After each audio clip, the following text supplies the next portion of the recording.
The CBS Radio Mystery Theater presents...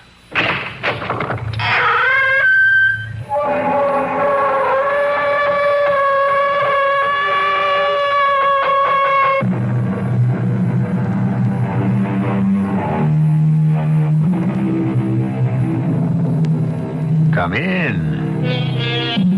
Welcome. I'm E.G. Marshall, pathfinder for this group of scouting irregulars who assemble here to explore the mysterious terrain of the imagination. I only regret, said Nathan Hale, that I have but one life to give for my country. But how did he know? How do any of us know? Who can say for certain how many times we are destined to live?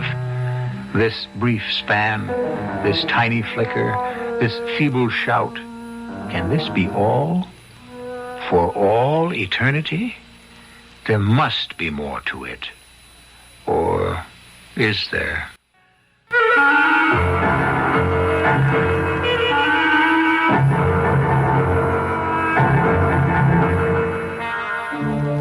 Our mystery drama, The Angels of Devil's Mountain, was written especially for the Mystery Theater by Sam Dan and stars Warren Stevens. I'll be back shortly with Act One.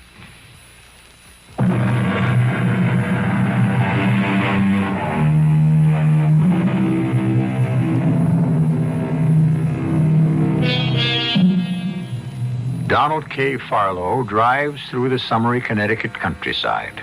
Donald K. Farlow, at 41, is scarcely 5 pounds heavier than he was 20 years ago, when he was named All-Ivy League running back. Of course, he has some silver in his hair, which is neither as thick nor as luxuriant as it used to be. His chin seems somewhat heavier, but all in all, time has been kind.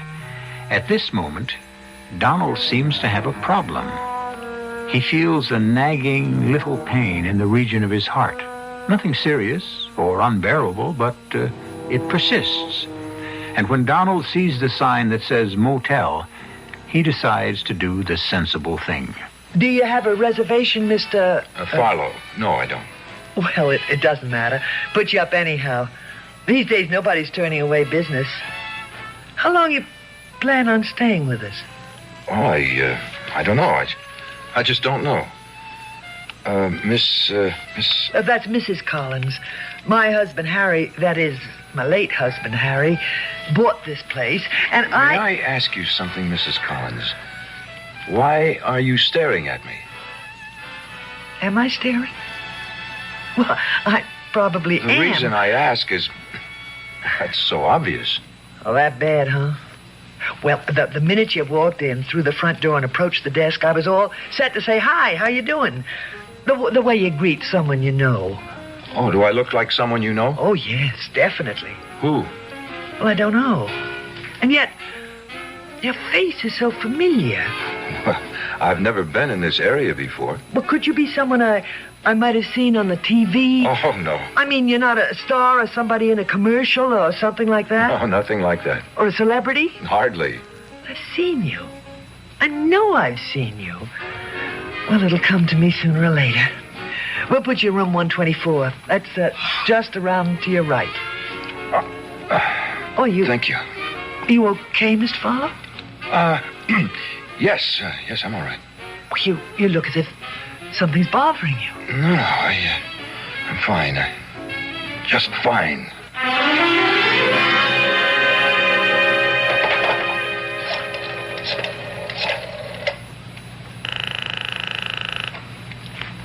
Yeah?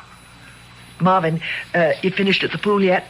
How can I finish when you call me every 15 seconds to ask me something? Marvin, a man just checked in, room 124. Now, what I want you to do is go there.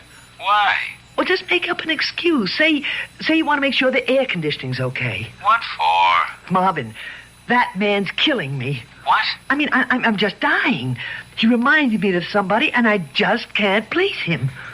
You know something? You got altogether too much curiosity to run a motel. Marvin, it'll just take you a second or two. Go to his room and see who he reminds you of. Daddy? You seen him? Yeah. Well? I tell you something, Daddy, that man is familiar. I mean, he's really familiar. Well, I know, but why? He's a spitting image of... Who? I don't know, but I've seen him. I know him from somewhere. Now, you see what I mean? Yeah, I know that guy. Well? He looks the same age as me. We might have been in the service together. Maybe he was somebody I knew in Korea. Then why should he look familiar to me? Oh, yeah. I see what you mean. But I'm positive the Army's got something to do with it. What do you mean, the Army? Well, I don't know. It's just that I look at this guy, and for some reason, I just think of the Army. Well, maybe he's in the Army, and for some reason, his picture's been here in the paper. No, I never saw his picture in the paper, but... Hey, now that you say picture, I did see it someplace. You sure, Marvin? I'm not sure of nothing. All I know is the guy looks familiar, and I just can't place him. Well, take another good look. He's headed toward the desk now. Oh. Well, hello there, Mr. Farlow. Do you have a doctor nearby? Doctor? Oh, Mr. Farlow, something's wrong. I knew it. Well, I don't think it's serious. Well, if you're sick, you come to the right place. We got Devil's Mountain Memorial Hospital here with the finest hospital in What's the matter, Mr. Farlow? I think perhaps it might be wise for me to check in. It's your heart. It's your heart, isn't it? I can tell by that look on your face. Marvin, you bring that station wagon around to the front.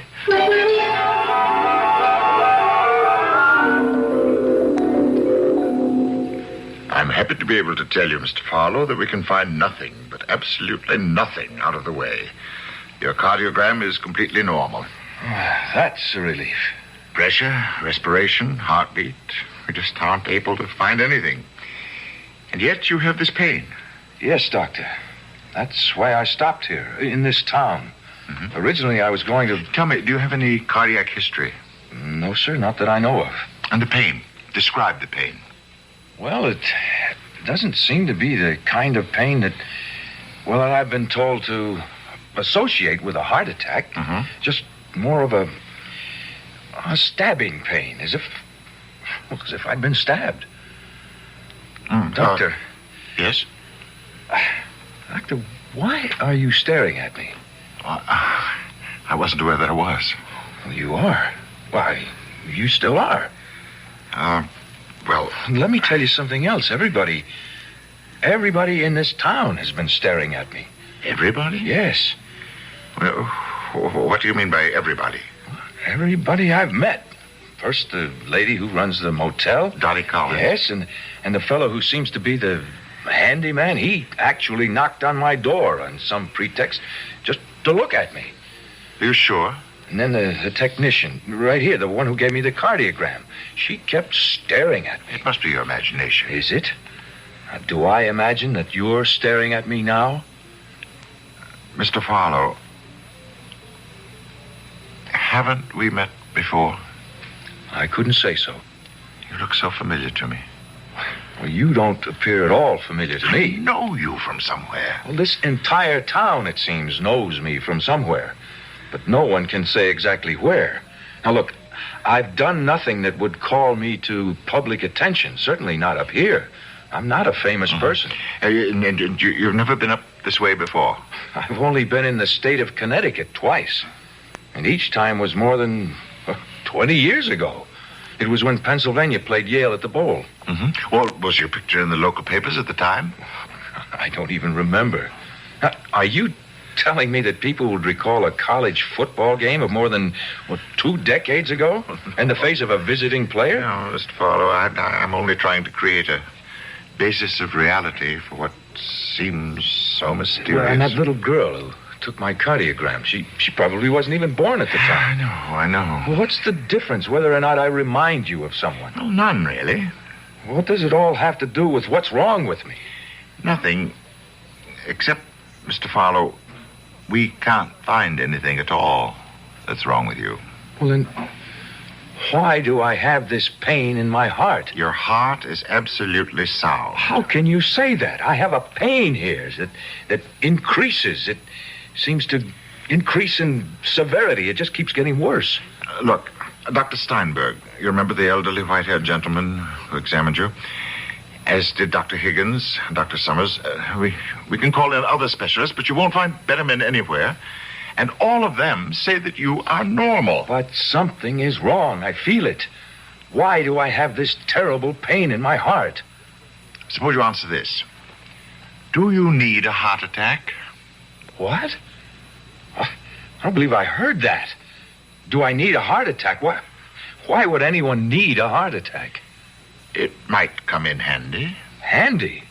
Handy for what? A man will sometimes find himself in what might be described as an intolerable situation. He cannot face it, he cannot fight it, and yet it will not go away. And so he seeks the haven, the protection of a serious illness.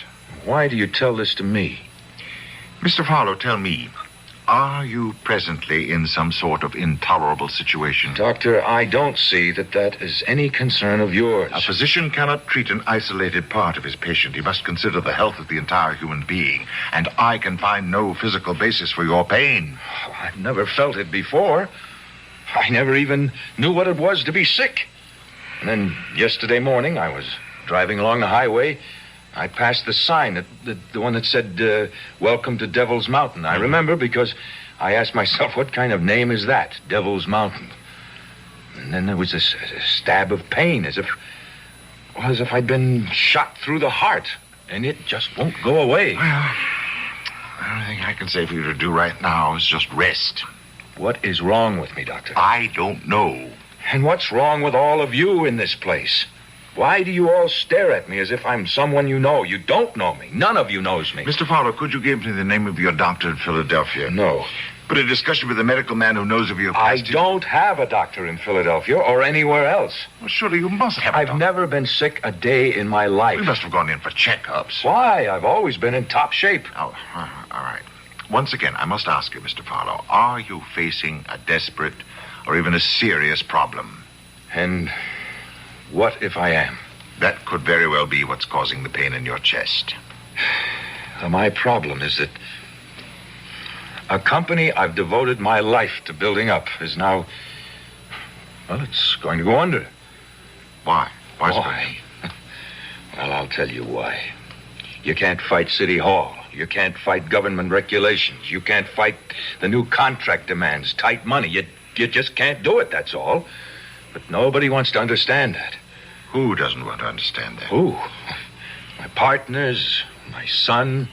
Could that be why you suddenly developed this pain in your chest? To get out of a fight? Look, I don't have to justify what I do to anybody. But you've got to do something about this pain. And you will have to help. Try to relax and get some sleep.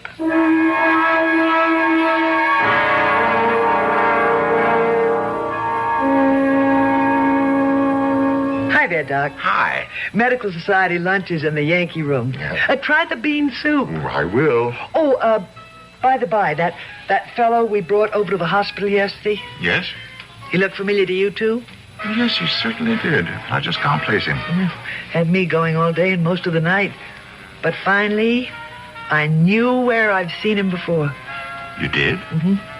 You know what gave it away, finally? That pain in his chest. How could it?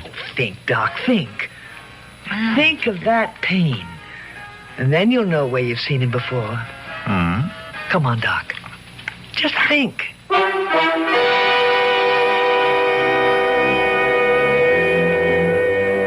And while the doctor is thinking, we shall just steal away for a few seconds so that you can do some thinking, too.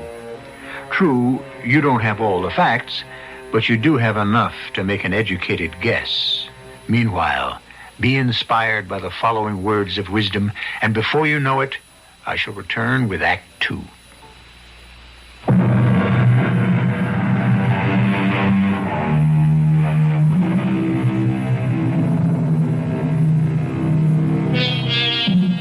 You see a face in the crowd. It's the face of no one you ever met, and yet you know that face. But why?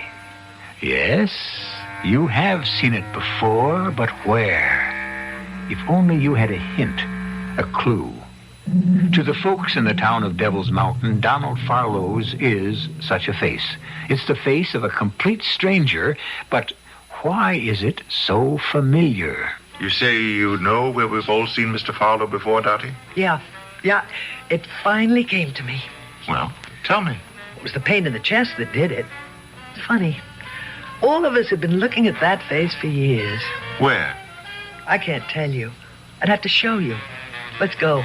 That is, if you're curious enough to miss lunch. I'm curious enough to miss your special bean soup, so you better have the goods.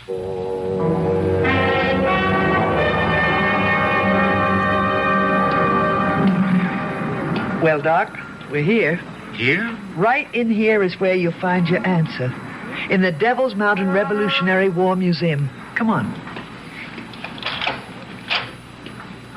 Well? You mean by this time you don't know? Oh, you're overdue. You surely should have caught on by now. Well, I don't see anything that would remind me. What's the pride and joy of our Memorial Museum, Doc? The most valuable thing we got. Wait. That's right. You're looking square at it. A big painting said to be by Charles Wilson Peale. The women. The women of Devil's Mountain. Or the full title. The Women of Devil's Mountain Tending the Wounded on the Field of Battle. And that fellow, smack in the middle of the picture. Dottie. It's like the whole picture is built right around him. It does look like Donald Farlow. Looks like, Doc. It's him. It's one face. That's remarkable. He's lying there, and this woman is holding him in his arms. Oh, no wonder Marvin said this fellow reminded him of the army.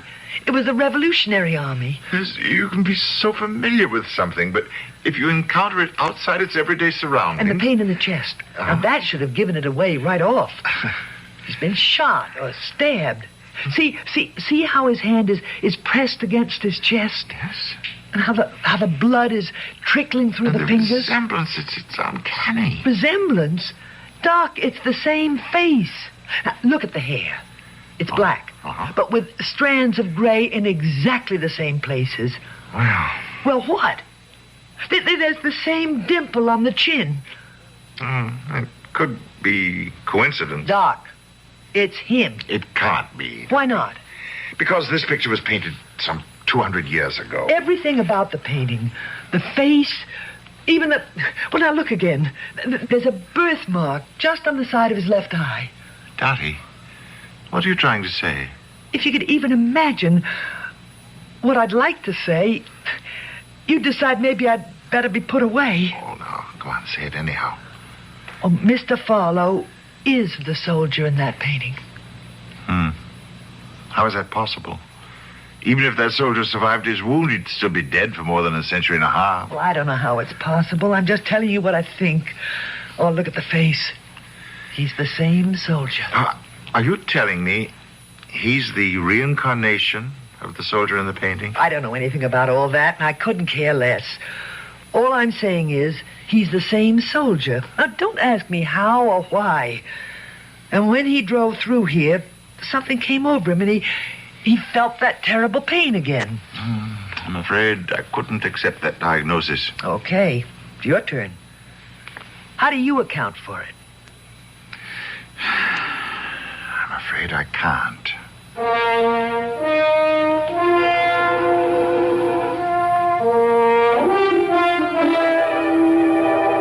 Hello there. Oh, it's Mrs... Dottie Collins. You remember me. I own the motel. Yes. Oh, you're very kind. Well, I thought I'd drop around to see how you feel. Well, I'm afraid I don't feel any better. Oh, I'm sorry to hear that. What did the doctor say? Well, the long and short of it seems to be that the pain is psychosomatic. Well, why should that be? Oh, I'm sorry. I didn't mean to pry. Oh, that's all right.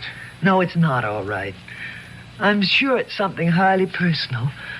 One thing we pride ourselves on around here, we respect the next fellow's privacy. And yet, I feel I can talk to you. I don't know why. I'm not the kind of man who talks to strangers about personal things. I don't usually talk to strangers at all. But somehow I feel that we're not strangers. But I know we've never met. Must be something about this place. I just can't explain it or understand it. Everybody thinks I look like somebody they know. I have this terrible pain that baffles the doctors. Well, no, it doesn't. They claim I got it because I'm running away. What are you running away from? A fight.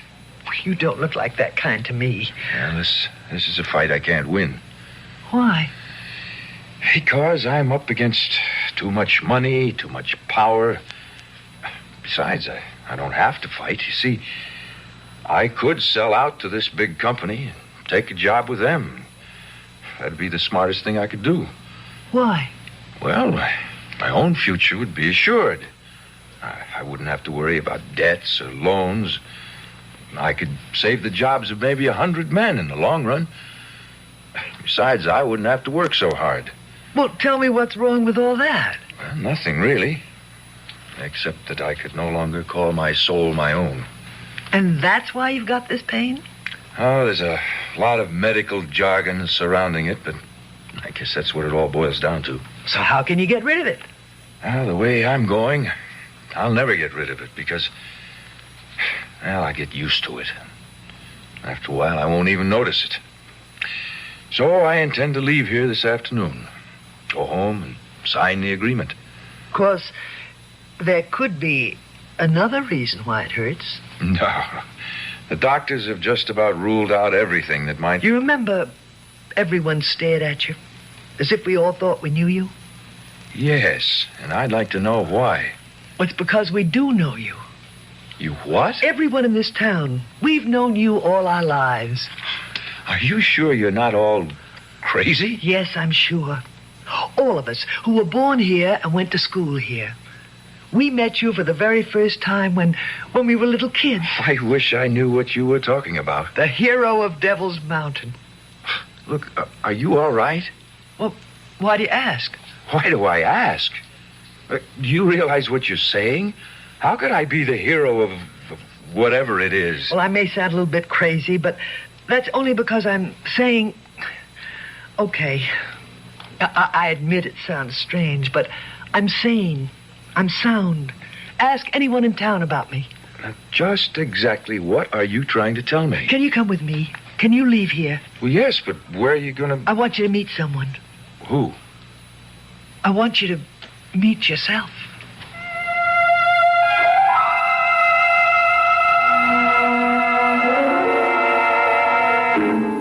Look at him. And here's my mirror. Now look at yourself. Look at your own face. Now what do you say? Well, it's you. The soldier in that painting is you. And the pain you feel is his pain. Your pain. All right. I can't prove it, but I don't have to prove it. The things we really know are all past proving anyhow. There couldn't be two faces like that in all the world, in all of eternity. You have to be the same. The women. The women of Devil's Mountain. No, they're angels. They're the angels of Devil's Mountain. The angels? That's what I told Mr. Peel. Mr. Charles Wilson Peel. But I suppose he thought angels and devils couldn't go together. Mr. Farlow. Farlow? Who is Mr. Farlow? Oh, maybe you'd better sit down. They're angels. All of them are angels, you see? You see? Yeah, I see. Now, you just sit there on this bench. And, could I get you a glass of water? Look, see? They've come out on the field. But the British artillery is still firing. And see how I've fallen. I'd fallen in the fight. I took a bayonet through the chest. But this one, this angel, she knelt beside me and she held me in her arms. Mr. Farlow. I'm dying. No, don't say that. You'll be all right. But I don't regret it. It's so much better to die in battle than to die of shame. Oh, please, try to... I must tell this to someone. I must. Now, listen to me. Listen, at first I said, no, never. Every day, someone else would march through the village. And it was always the same thing. Hey! Colonel Josiah Hepburn is organizing a trip of light cavalry to fight the British tyrants. All able-bodied men. Cavalry, artillery, infantry. Everybody wanted us to enlist, to volunteer. Mr. Farlow, I think I better get you back to the hospital. Hospital? Oh, no, you don't know what it's like in a hospital, ma'am. The dirt, the screams, the poor devils, how we die one by one. No, you just hold me, huh? I'll be all right. You just hold on to me. Drums, I guess. It's the drums. It's funny. No matter how smart a man is, he can't hold out forever against the drums. Please, don't talk. It's because the beat of the drums is like the beat of your heart, and sooner or later it becomes the beat of your heart. But I held out against the drums. I held out longer than anyone else. I held out.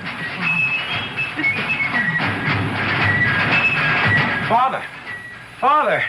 Here I am, Jeb. I done it, Pa. I went and done it. I see the feather in your hat. I'm going to ride with Hepburn's cavalry. Oh, the British are right. He stuck a feather in his hat and called it macaroni. Now, Pa, You're 17 years old. I'm old enough to fight, sir. But you're too young to die. Now, who's been filling your head with such nonsense? It ain't nonsense, Pa. You're damn right it ain't. It's treason. I don't recognize the authority of the King of England. Well, now listen. Listen to this bunch of plowboys who are now going to ride their horses instead of following them. Pa, I know you don't hold with independence, but I wouldn't be so free with my mouth. No, Pa, I intend no disrespect. In other words, you want me to shut my mouth. That would be smartest. It's just getting so that a man has got to choose. Choose betwixt what? Well, you know, Pa, if you're for the crown, you better make plans to leave. If you're for independence, you better enlist. That's the choice? Yes, sir. You got to choose one or the other. What do you say? What do I say? I say those words William Shakespeare said. I say the truest words ever spoken. A plague on both your houses.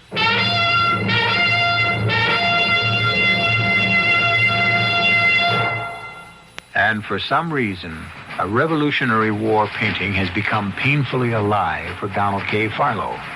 Suddenly, he is back there in those troubled and turbulent times. And from what we have just heard, he doesn't seem to be in tune with those times either. Well, the time has come for us to listen to some sage words of advice, and then I shall return with Act 3.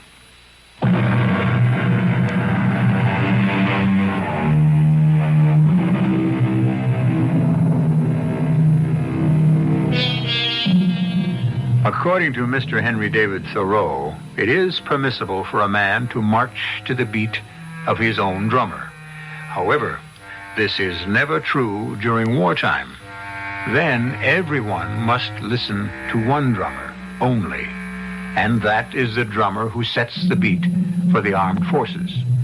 Mr. Donald K. Farlow has suddenly found himself back in our revolutionary struggle and completely at odds with the popular opinion of the day. Well, Pa, maybe you don't have to enlist. Maybe you're too old. I'm not too old, Jeb. I'm only 40. But what I'm trying to say is, Pa, nobody really has the right to expect you to join up. And so if I keep my mouth shut, maybe nobody will notice. Is that it? Well, yes, Pa. Well, I never kept my mouth shut in my whole life, and I ain't going to start now either. Pa, you'd better do something. Are you threatening me, son? Has this revolutionary nonsense driven the Bible's teachings from your head? Honor thy father, remember? Pa, I'm only telling you the diplomatic thing to do. I'm too old to be a diplomat, Jeb. I'm riding off early in the morning with Hepburn's cavalry. Give me your blessing, sir. I can't. Pa. Oh, yes, I could hold my hands over your head and bless your mission, but it'd be a lie, because I don't believe in it. All right, Pa, I understand. I'll do the best I can without it.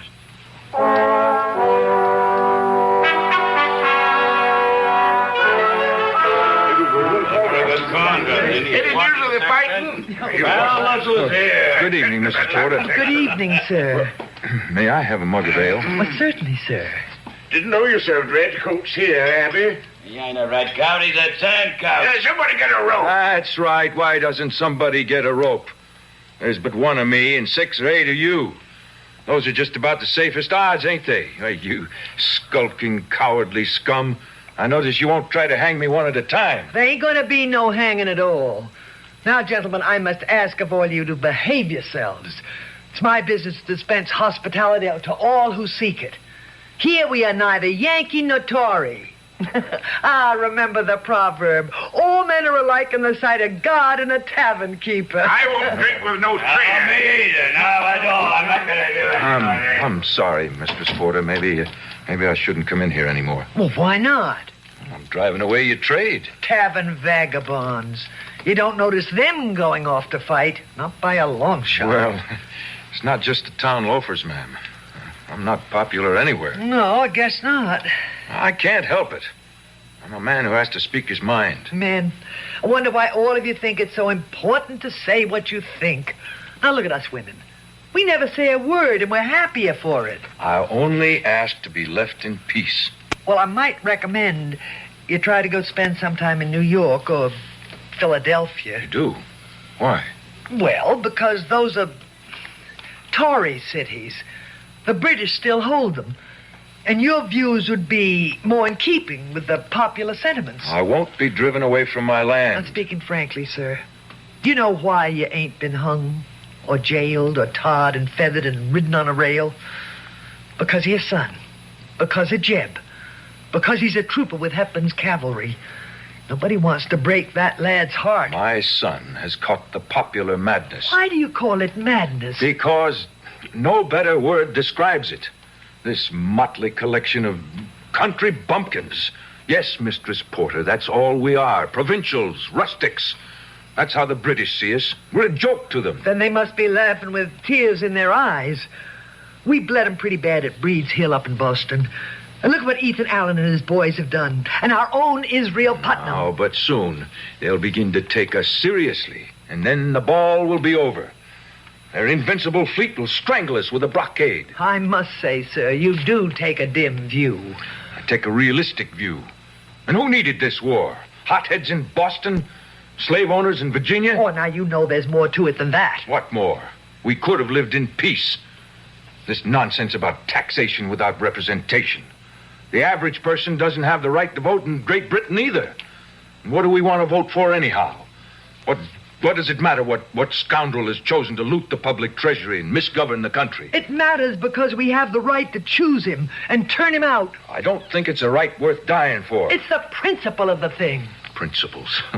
My principle is to be let alone, to live in peace, not to provoke a war which cannot be won. Why do you insist we can't win? Because the odds are against us.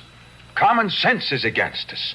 Reality is against us. The overwhelming weight of men, money, ships, guns are all against us. I agree. Well, then why do you support this insane enterprise? I agree that the odds are against us, but I insist we can win. Why?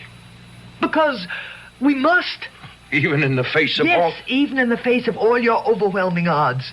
And I should like to ask you, sir, why are you opposed to the cause of independence? I told you why. First, I would rather live in peace. Second, we have no chance of obtaining it. And are you sure there isn't a third reason? What's that? You're afraid to fight. Madam, I can assure you no man could ever say that to me. Oh, I don't mean that kind of fight. A fight that proves nothing, settles nothing. I mean the fight for human freedom. Oh, I'm free now. Slavery isn't all bad. There are pleasant forms of it, too. The life we led here was in many ways the life of a slave. We were told what to do, what to raise, what to manufacture, what to buy, what to sell. We were plagued by restrictions, limits, boundaries. Everything was at the pleasure of a king and his tyrannical ministers. I could live with it. Well, it takes all kinds. I guess maybe it does.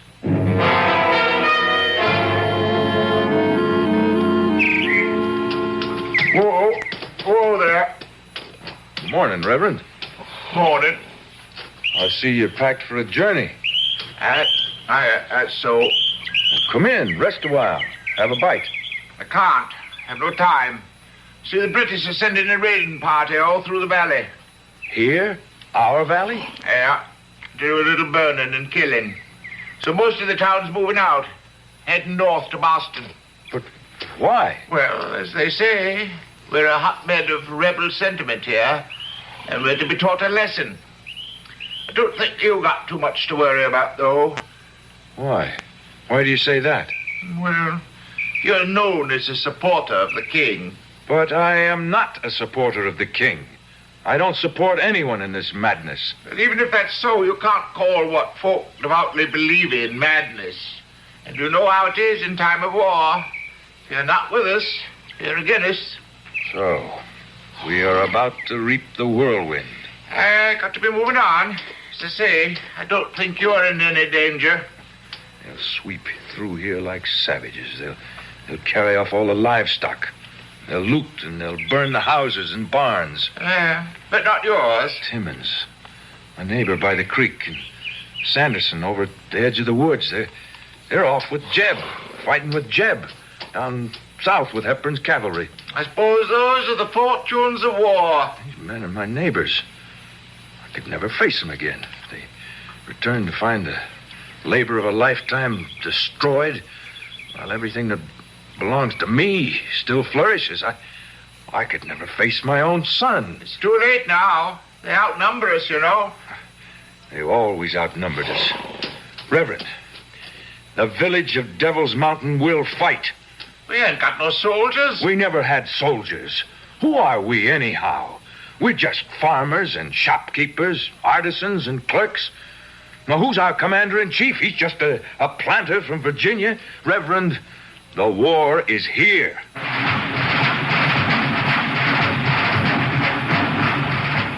That's right. Well, then run. Run like rats. Leave your homes and your farms to be gutted, looted, burned to the ground. I intend to march to the South Meadow, take cover at the edge of the woods, and when they come up the road, we can hit them in the flank. We can turn them away. I intend to fight. Now, who's going to follow me? No one, huh? All right, I'll fight alone. Will you let him go on alone? Will you? What kind of men are you? Well, you there with the drums, strike off a march. I'll go. Yeah, no, let's have the lumps of it come to face them out. Go on, let's go. Good.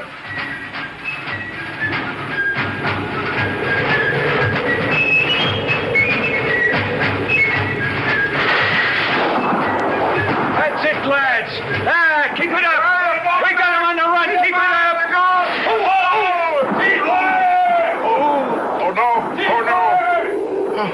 Oh, no. Oh, Parson, Don't try to talk. Oh, one of them turned suddenly.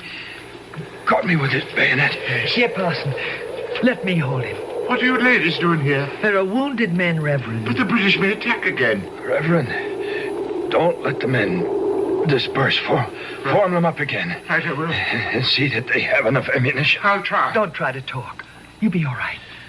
I'll try to stop the bleeding. Now, just lie still. Who are you? You know who I am. You must be an angel. It hurts, doesn't it? Oh, it's all right. You must be an angel. What's an angel doing on Devil's Mountain? I'm not afraid to die. You won't die. Oh, it's better to die this way. The other way, I could have stayed home and I'd have died of shame. You won't die. You'll heal. See? The blood isn't flowing so quickly. You'll live to fight again. Yes. I'll live. I'll fight again. I'll never stop fighting for what belongs to me. I'll fight.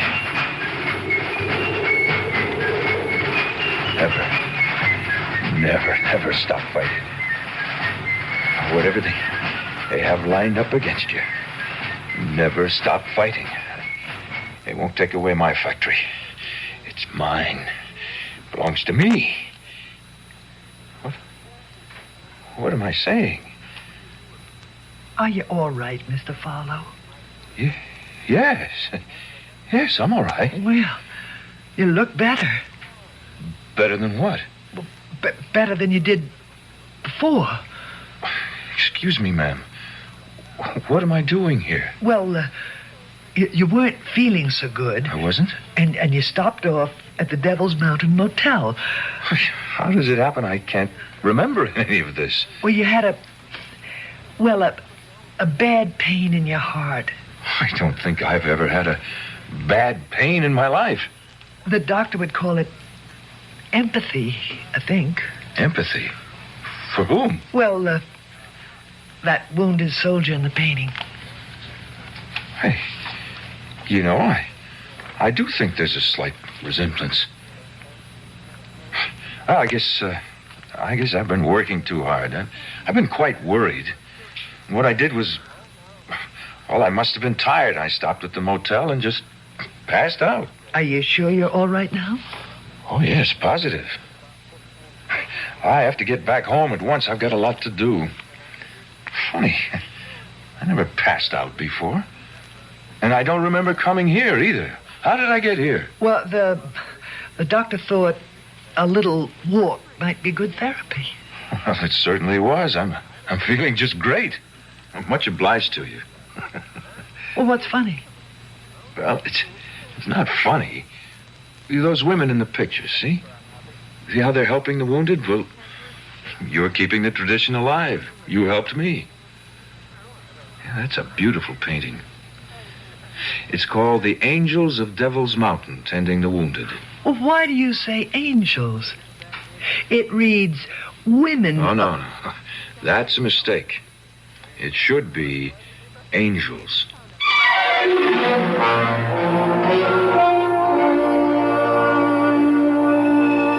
And he ought to know. Did he recover as the Revolutionary soldier and marry Mistress Porter? We don't know. We don't even know if he married Dottie. All we know is the tale we told you. You notice both ladies were innkeepers. Or were they the same lady? Nothing should stop you from providing a romantic ending if you think you want one. And I shall be back in just a few moments.